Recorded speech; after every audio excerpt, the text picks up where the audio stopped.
Hello, Narnach here. Welcome back to Grim Dawn.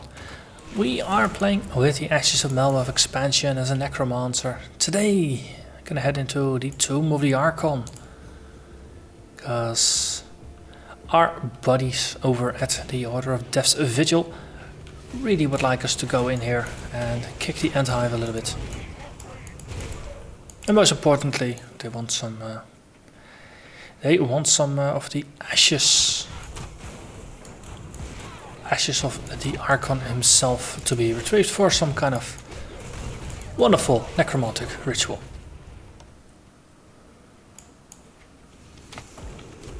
I mean, the haters of Kaiman's Chosen would of course call it a foul and dark necromantic ritual. But of course, as necromancers we know better. We are taking ashes and we are creating new life, so it's a wonderful act. Not to be feared or despised, but to be celebrated. And I think our shamanistic side would probably concur. That's it, that's a good excuse to just go in and kill a bunch of fools. The dungeon over here should have a secret sub-dungeon where we will find ourselves another devotion shrine.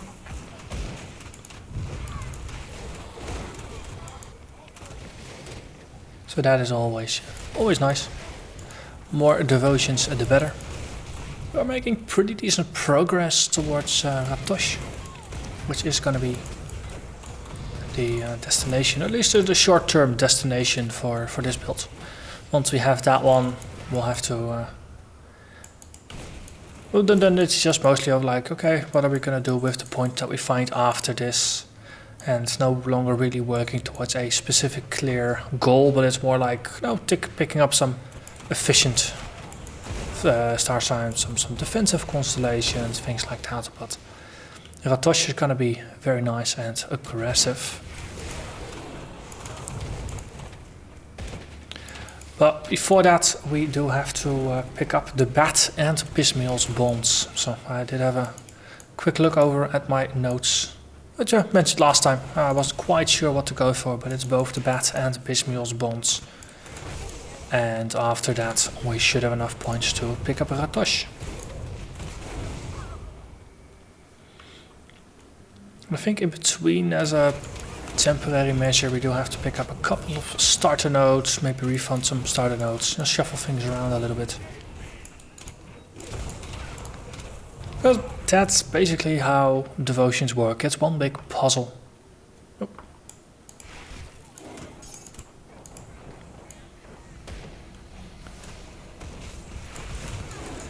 In the previous episode, we passed through the Estakon Road, I think it's called. Let's have a quick look. The snowy, Estakon Road.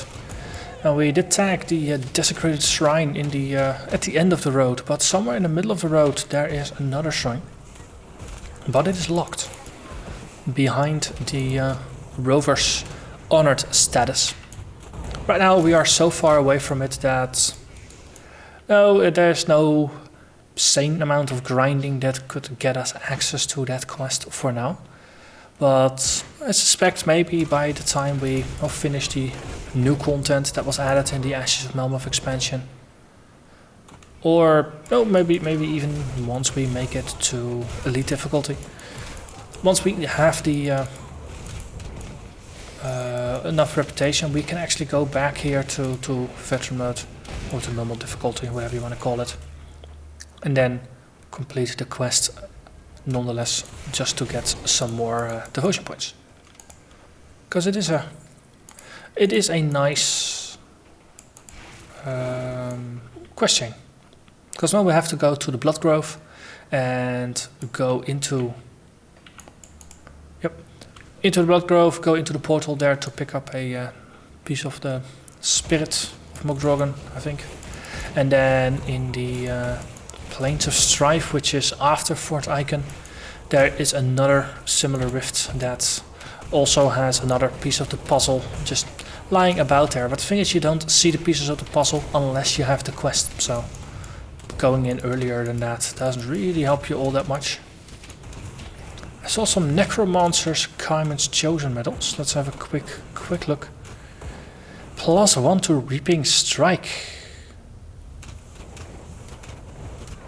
I would say that's part of Bone Harvest, but not quite.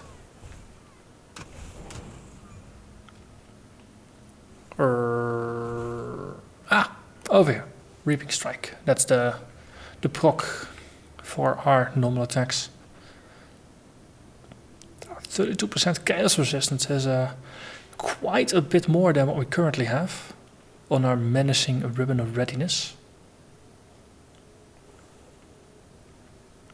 I think we might have an upgrade here.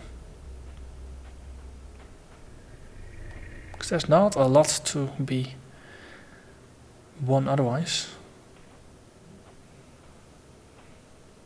And there's no real benefits to our current one. Yeah, the bonus to Grenado is a bit wasted, but well, we'll use it for what it's useful for, not for what it's not useful for. Because I think they all have a bonus to Grenado.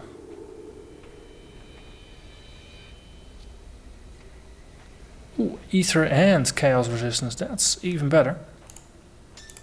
Because, no, they're relatively difficult to obtain, those resists. So if there's some nice items that have both of them, then that's usually an instant win.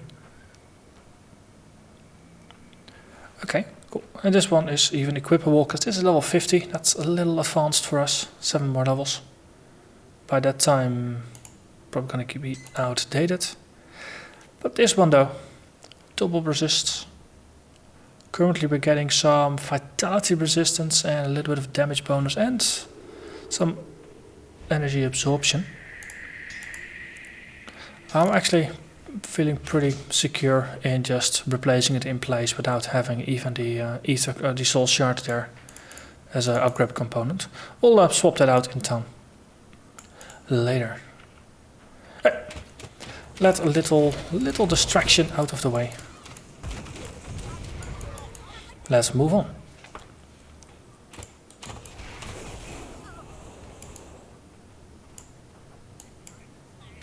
I saw something pop up. It was the health bar of one of those fox.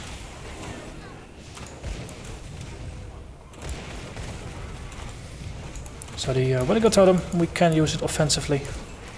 One of the nice things, just putting it in front does do damage to the enemies, and I think it might not even heal unless there's enemies nearby, because now of course the fantasy is that it steals life from the enemies and gives it to us. So it's a combat heal, it's not an out of combat heal. Well, you do see the some waves around it, so maybe it bears some investigation to see where it works and where it doesn't work.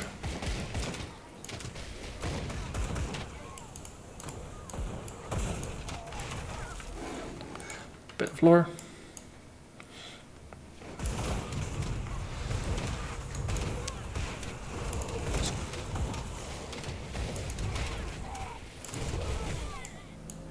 Crumbling wall with more enemies behind it, that is always nice. They start running around it, you punch in the wall, and suddenly they get attacked from behind, throwing them into disarray, making it easy to pop them up. Iron gates.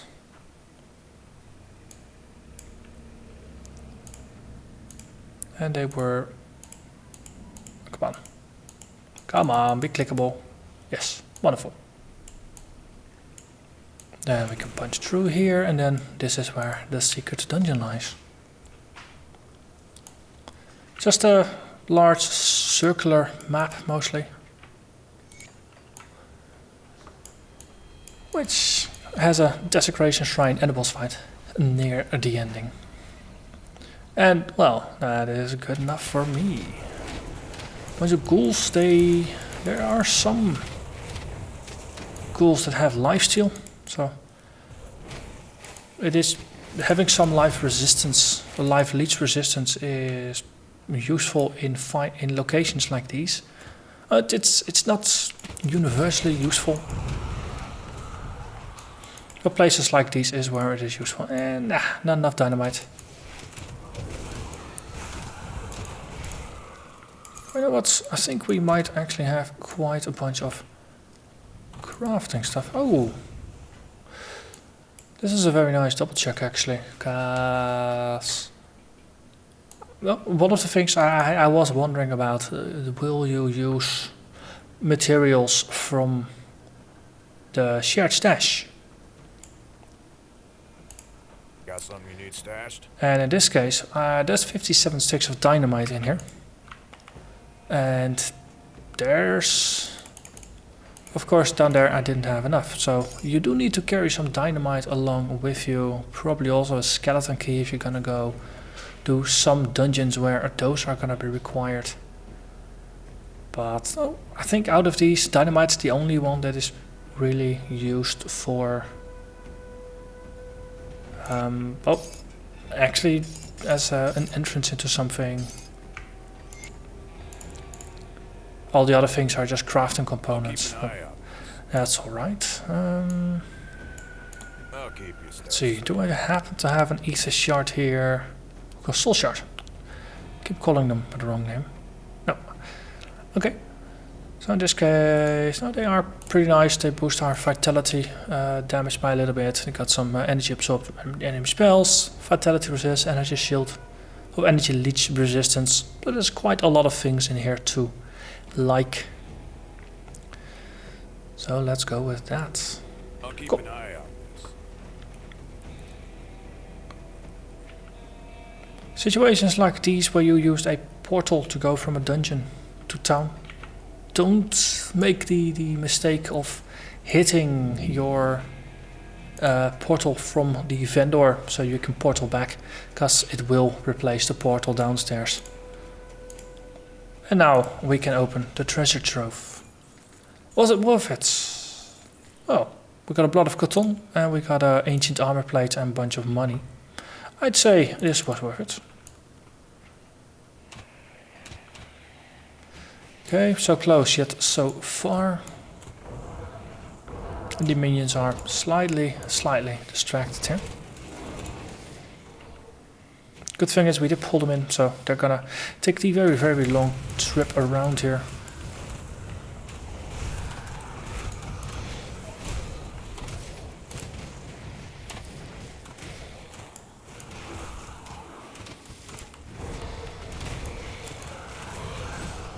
Okay. Wonderful.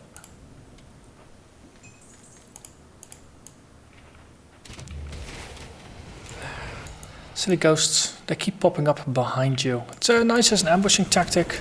It's not so useful for them when my army is behind me, so they're kind of teleporting directly or appearing directly inside of my army. They will find themselves outnumbered really soon. Now we have Necromancer, the Timeless.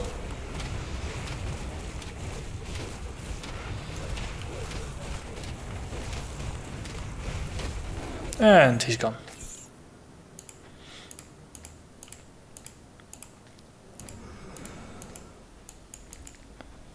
So having a slightly lighter skill bar does make it less tempting to just hit all the buttons and only focus on the buttons that matter.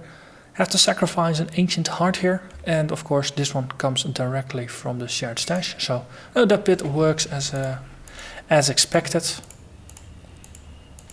I wonder if in a next patch or hotfix if consuming dynamite from the shared stash becomes a thing as well, because then you can choose to leave those in town as well. And it's just stacking all the quality of life things on top. Okay. And then now for the formality, let's just finish our circle and then head back to the previous level so we can have a duel with the avatar of Balthazar. I believe it was the avatar of Balthazar down there. Or the spirit of Balthazar that's guarding the ashes. Hey, all the AoE damage in here definitely is not healthy for neither for myself nor for the minions. It's almost like they're using a one of the when they got totems or something, but then their own version against me. Pretty strong area damage is definitely one of the weak sides of this build.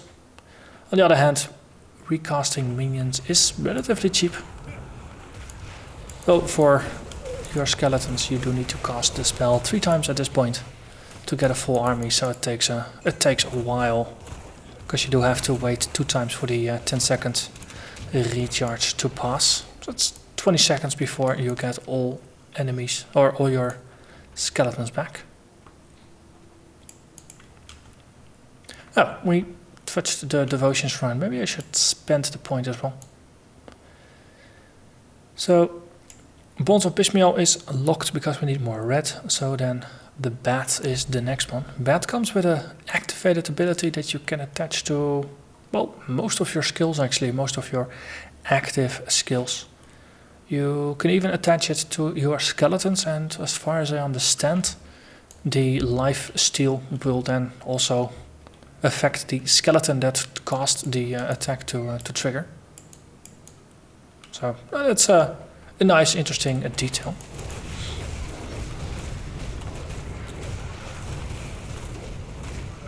And that was one Archon.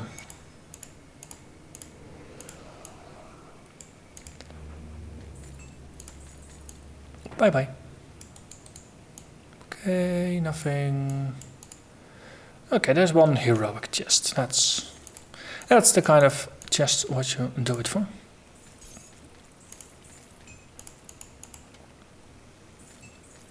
Wonderful. And this takes us back to the entrance. Or rather, close to the entrance.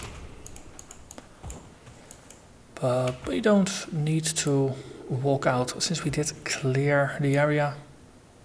So this was a quest that we did for our buddies over at the Order of Death's Vigil. So actually take a small step back. And then after that we obtain the next quest. I'm trying to dig through my mind to which one it was. I think it was the Obsidian Throne that we have to enter. But I'm not entirely sure of it, but we will know soon enough.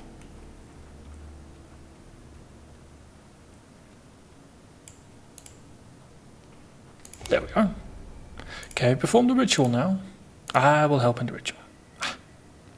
We've got a blueprint for slaughter. Well, already got it, so that's not really all that helpful. Just quickly selling all the stuff that we know we're not gonna use anyway. Mostly just the wrong types and things like that. Bit of vitality, resist, gas resist. It's an amulet.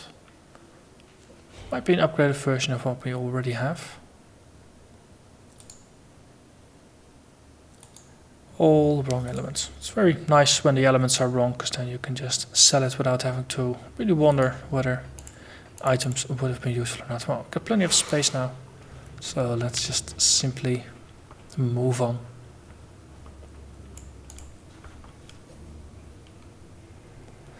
So, the resurrection of Malkadar happens in the ritual circle up here. It's kind of funny for an order of necromancers that they would have their rituals happen outside rather than in some kind of crypt. Well, or no, never mind. I'm doing this thing again where I think instead of read, because it was actually in a room downstairs. Because there's a secret tunnel. Why do I keep thinking that upstairs in that area that there is something there that involves with a ritual? Because it looks like a ritual circle. But it's more like a druid circle than a necromancer circle. See, some order doctrine, and then I'm ready. Let's begin. Boost all the minions.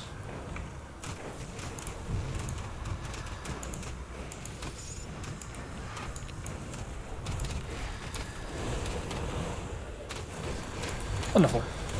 Lots of ghosts. But the thing is, I've got a small army here, so that definitely just helps me punching through. Okay, Death Revenant there actually has a star over their heads. That means extra loot.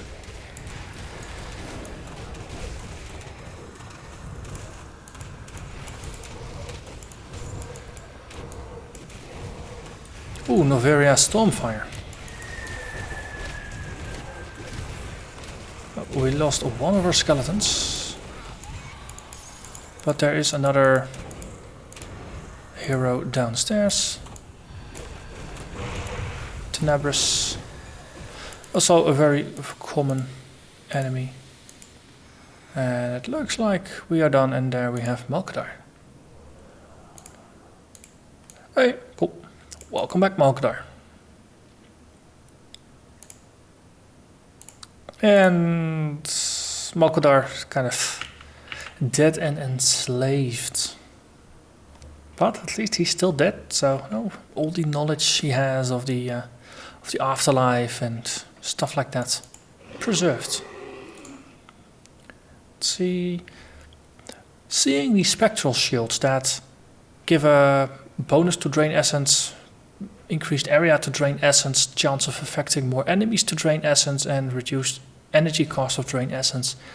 And there's also, I think there's some daggers that also give bonuses to drain essence. It's a rather common skill to see bonuses for. They really make me wonder if it would be possible to build a drain essence build that actually makes the skill shine. Since it's a little early on with a little point investment, it feels incredibly weak. Wait, just want more questies. We actually need to Reckless Embrace. Whoops, enemies.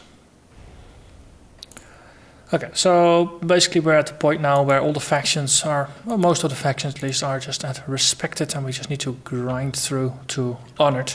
So the follow-up quests, they're gonna be more for elite rather than for normal. So from that perspective, you could say we are liberated or spared from having to do those quests. So that means no, not hunting after them specifically. But it's a good time, I think, to go after Commander Lucius. Normally, going after Commander Lucius would probably be an entire episode all by itself. But we have been pretty darn aggressive with this build so far. Also, why the heck are you not walking?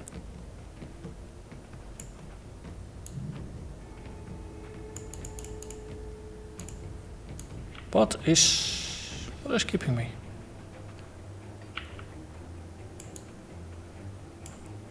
This is very odd. How the heck, or more importantly, why the heck am I stuck here? Because there's nothing visibly holding me back here.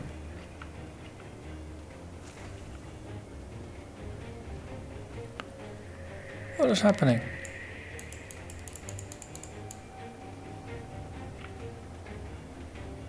Okay, I've never experienced this before. Got a quest to go after Commander Lucius. So why can't we go after Commander Lucius? Because all we have to do is just go out, take a left, and then walk past it and then into the thing.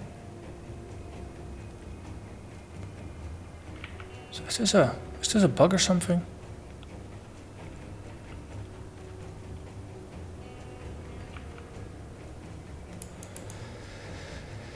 Okay. Yeah, it's just preventing me from going through. Oh, that's a little odd. To actually exit to the main menu and then just go back in. See if it's just a temporary glitch or if it's something that we are truly stuck on. It would be very odd and inconvenient if that were something that blocked us. Okay, let's at least get our minions and stuff out so we can get the recharges kicking in. It wouldn't make logical sense to be unblocked then again if it's just a glitch. Okay, that was just a glitch. Very odd glitch, but a glitch nonetheless. Oh, at least you know, if you experience something similar, then at least you know that just going back to the main menu and then go back into the game fixes the problem. And that is level 44 for us. If we were moving forward here, let's just put 2 points into it per level and then just keep boosting Wendigo Totem a little bit. Next level we're gonna get a 3% heal as well as increased fixed size of the heal. And of course more damage to go with it.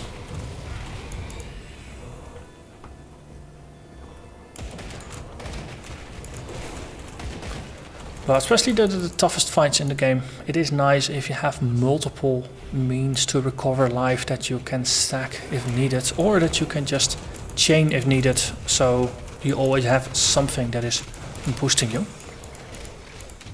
Of course, now the Wendigo Totem, it does have a cooldown,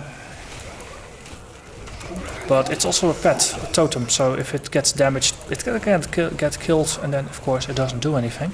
So in those situations it is nice if you can just rip out the soul with Siphon Souls and get yourself some regen in that way. Let's see, note to self, we have to... Oh wait, we have to pick up the package somewhere in the top right, and then the boss is gonna be via the bottom left.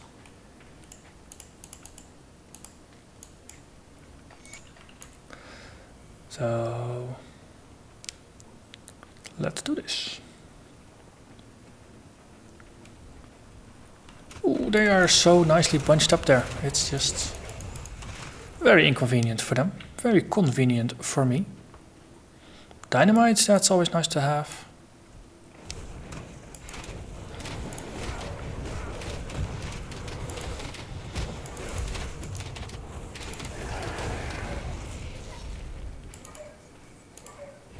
Okay, let's not stand in the burning ether fire on the floor there. It's kind of painful. And those are the Legion supplies we needed for the side quest.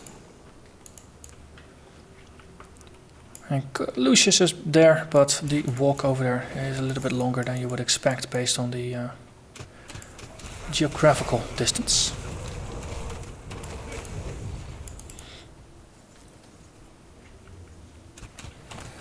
So there is a secret area behind here because there's minions and there's nothing on the map. That's always the best tell that you can get.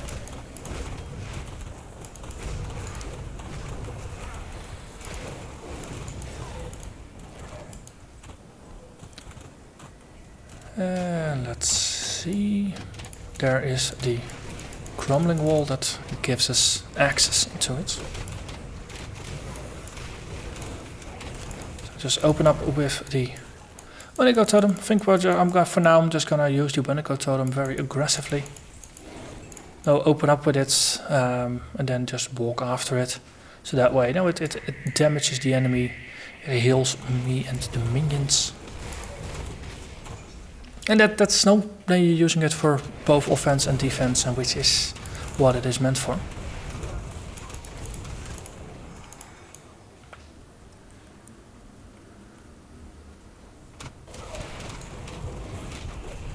That skill's not ready.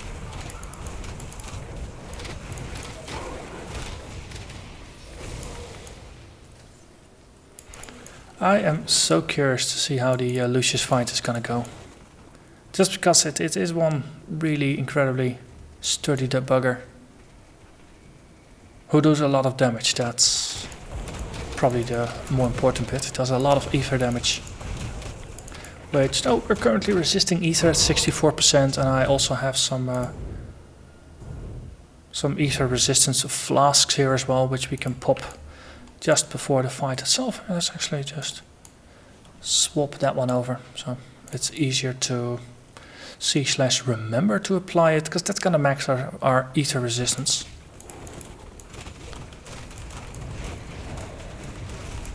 But we'll just open up the fight without even using the flask, and then we're just gonna have a look and see what the damage output's gonna be. Well, considering I do have 64%, that is a fair amount anyway.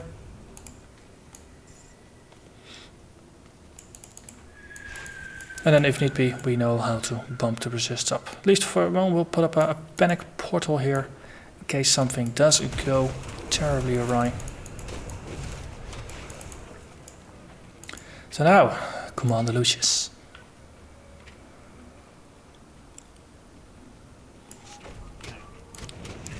Level 48 against my 44. Okay, he's doing a lot of damage. Already killed a couple of my minions. Let's see. Yeah, let's not get hit by meteors. Oh. The fight went quite a bit easier than I had expected. We were down to 6 skeletons in the end. We did lose 2 earlier, so we lost a total of 5 skeletons in the entirety of the fight. Oh, and we did lose our Plague Fiend. But other than that, went pretty well. I did open up with Call of the Grave, which only was up about half the time. When I got Totem, tried to put it down as often as I could. I didn't pay enough attention to the timing, because I think might have gone down a couple times. But yeah, all in all, worked out pretty well, I would say. So Lucius is dead. We have the supplies, so let's head back to town and have a chat with folks to celebrate. And then the next quest should send us out to the Plains of Strife and then the Gates of Necropolis afterwards. We're getting very close to the new content though.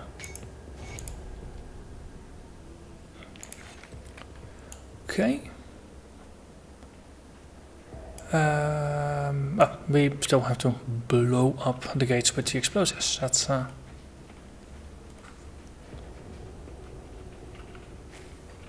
something that I forget to do more often, actually.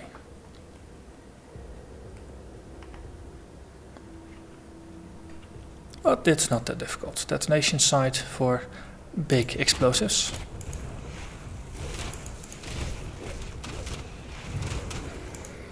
And there we are. Plains of Strife lie behind here. Oh, and enemies. Well, we must say hello to the enemies. Wonderful.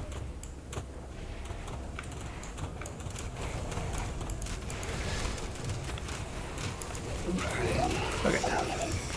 Good thing is there's no more enemies anywhere on the screen, so there's no temptation to go running after them. Fort Icon, yes, there we are.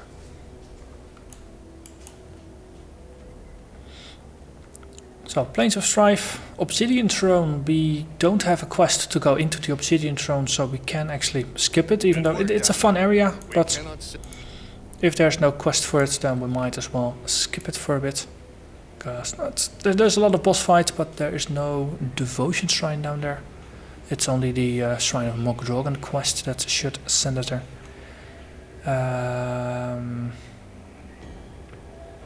Yeah. So there is one thing, of course. We have the Hidden Path content, which has one boss fight back in this area, just outside of Devil's Crossing, off to the right. Then the next fight's going to be in the Broken Hills, and then the final fight, the third fight, were in the snowy area, or just after I think it was close to one of the bridges. I think the last one. And then just have to backtrack a little bit. But no, there's just 3 smaller boss fights, after which we have all the pieces of the puzzle to go to another area where we haven't been yet, and that is the East Marsh over here, which has a devotion shrine all by itself, but it also has an entrance for the Temple of the Three, which ties in with the 3 witch gods that we defeated in the Hidden Path quest chain. And I think it might be a nice time to actually do that entire chain, just so we have done it, we got all the advantages out of it, but also because we're now high enough level at least to go through the content. Because there's a minimum level for the East Marsh of, I think was 30, 35-ish or something, and before that you're just going to be out-leveled by the content. But we're 44 already, so at some point we will be out-leveling the content, and then it's less interesting to do it. At least for the East Marsh. I'm not quite sure about the Hidden Path. That might be might count for a little bit longer. So next episode we're gonna do the Hidden Path, and then after that we have no more baggage behind us, and we can look forward for the final stretch. Now, Plains of Strife, Necropolis. Then we have the Black Sepulchre off to the side. There is going to be a devotion shrine in there. And then it is the Tomb of the Watchers with the Loghorian at the bottom of it. And that is the last part of the story as it was before the expansion. And after that, everything is going to be new. And I'm very curious to see what it's going to be. I've been largely spoiler free for all the new content so far. So going through it and experiencing everything for myself. I'm looking forward to that. But with that said, I'm going to thank you very much for watching. And as always, I hope to see you again next time. Bye bye.